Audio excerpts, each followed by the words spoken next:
බලන්න පන්සලකට ආවම තියෙන සුන්දරත්වය, පරිසරයත් හරිම සංසුන්. බලන්න ස්වාමීන් වහන්සේලා කොච්චර කාරුණිකද කියලා.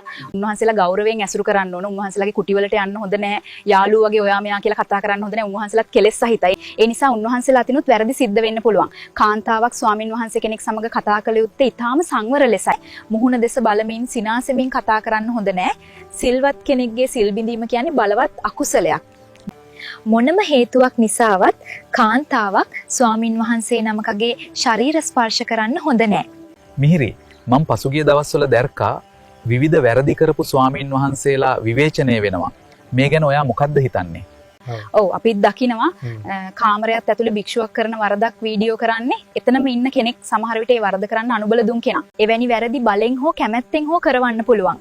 සිවුර දැරුව කෙනෙක් කළ වරදක් Facebook පළ කරාම ගොඩක් දෙනෙක් අකුසල් කරගන්නවා. ඔව් මම දැර්කා පහුගිය දවස්වල Facebook එකේ කීප දෙනෙක් ස්වාමින් වහන්සේලාට දොස් කියනවා. හැබැයි ඒ අය පන්සිල්වත් නැති ගිහියෝ. ඉතින් ඒ ගැන හිතද්දි හරිම කනගාටුදායක තත්ත්වයක් තමයි අපිට දකින්නට ලැබෙන්නේ. චතුර උපසම්පදාවී වසර 100ක් ගිය මෙහෙණින් වහන්සේ කෙනෙකුටවත් ස්වාමින් වහන්සේ කෙනෙක් විවේචනය කරන්න බෑ. හොය කිරීම වැනි විනය කර්ම තියෙන්නේ.